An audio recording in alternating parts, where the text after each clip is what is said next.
আসসালামু আলাইকুম। বৃত্তের ধারাবাহিক ক্লাসে আমাদের আজকের আলোচনার টপিক বহিস্থ কোনো বিন্দু হতে অঙ্কিত স্পর্শকের দৈর্ঘ্য নির্ণয়। আমরা আগের ক্লাসে স্পর্শকের সমীকরণ নির্ণয় করা শিখছি। আজকে আমরা স্পর্শকের দৈর্ঘ্য নির্ণয় করব। মনে করো এটা একটা বৃত্ত। এই বৃত্তের সমীকরণ ধরলাম x² + y² = স্কয়ার। তো এর কেন্দ্রের স্থানাঙ্ক কত? আমরা জানি যে এই বৃত্তের কেন্দ্র এর স্থানাঙ্ক 0,0 আর ব্যাসার্ধ কত? ব্যাসার্ধ হচ্ছে a, ব্যাসার্ধ a। এখন এই সমীকরণটাকে লেখা যায় x² + y² - a² = 0। তো এই বৃত্তে আমরা একটা স্পর্শক অঙ্কন করব। ধরলাম যে একটা বহিস্থ বিন্দু এখানে আছে যার স্থানাঙ্ক px1, y1। এই বহিস্থ বিন্দু হতে আমরা বৃত্তে একটা স্পর্শক অঙ্কন করব। বললাম যে স্পর্শক PT। আমরা এখন PC যোগ করে দেই। আমরা জানি বৃত্তের কোনো বিন্দুতে অঙ্কিত স্পর্শক স্পর্শ বিন্দুগামী ব্যাসার্ধের উপরে লম্ব হয়। অর্থাৎ আমরা যদি বৃত্তে কোনো বিন্দুতে স্পর্শক অঙ্কন করি এবং ওই বিন্দুগামী যে ব্যাসার্ধ, এই স্পর্শক এবং ব্যাসার্ধের মধ্যবর্তী কোণটা হয় 90 ডিগ্রি। তাহলে এটা যদি 90 ডিগ্রি হয় তাহলে PCT একটা সমকোণী ত্রিভুজ, যার অতিভুজ হচ্ছে PC, লম্ব হচ্ছে CT আর PT হলো ভূমি। তাহলে আমরা এই PCT ত্রিভুজে পিথাগোরাস অ্যাপ্লাই করে পাই।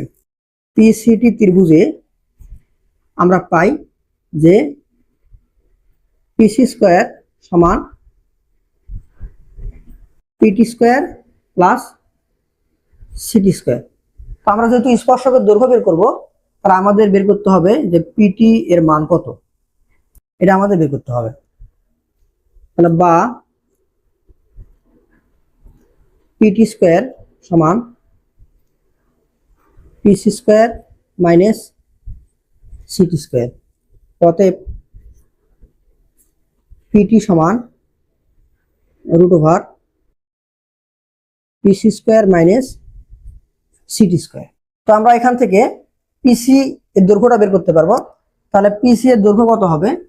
যে PC = আমরা স্কয়ার করে দিই, রুট দিতে হবে না, ভুজদ্বয়ের বিয়োগফল হোল স্কয়ার প্লাস কুটিদ্বয়ের বিয়োগফল হোল স্কয়ার। আলটিমেটলি এটা আসতেছে x1² + y1²। আর CT হলো ব্যাসার্ধ, CT = a। তাহলে ওই মানগুলো এখানে বসায় দেই। অতএব স্পর্শকের দৈর্ঘ্য PT = √PC² মানে x1² + y1² - CT² - a²।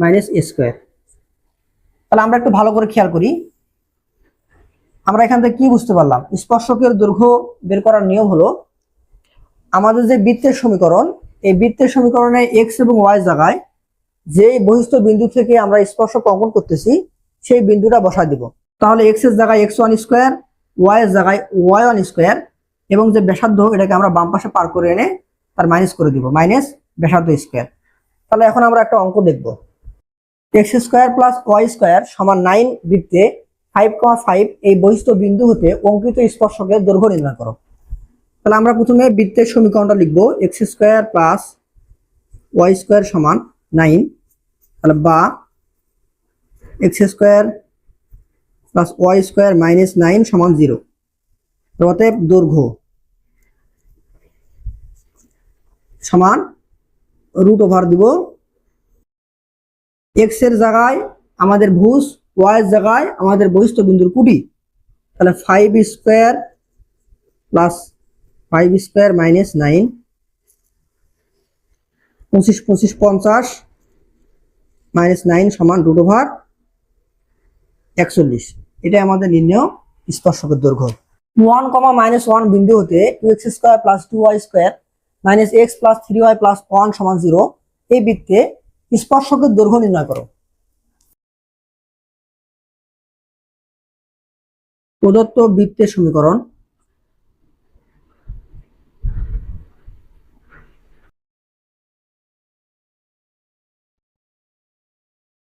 2x square plus 2y square minus x plus 3y plus 1 সমান 0। তো স্পর্শকের দৈর্ঘ্য নির্ণয়ের যে সূত্র সেটা ব্যবহার করার আগে আমাদের দেখতে হবে বৃত্তের যে সমীকরণটা দেওয়া আছে এটা কি আদর্শ আকারে আছে কিনা।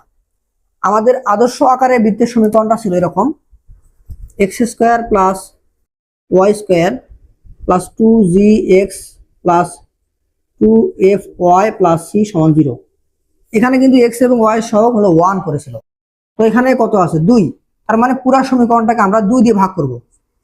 তাহলে বা x square plus y square minus x by 2 plus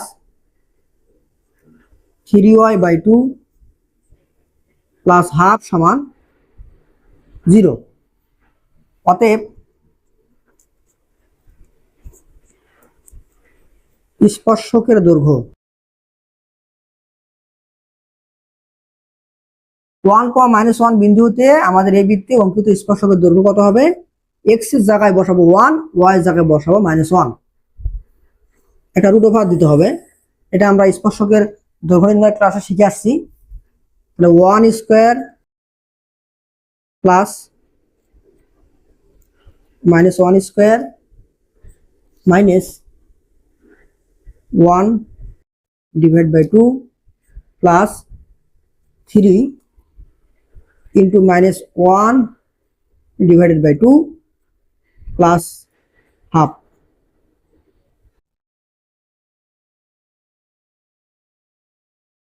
1 plus 1 minus half plus minus 3 by 2 plus half। এক রাখে 2, হাফ এবং হাফ কাটা যাবে -3 by 2 রুট ওভার 2 দুগুণে 4 -3 রুট ওভার 1 by 2 সমান 1 by রুট ওভার 2। 1 এর বর্গমূল করলে 1 হয়। এটা আমাদের নির্ণয় স্পর্শকের দৈর্ঘ্য।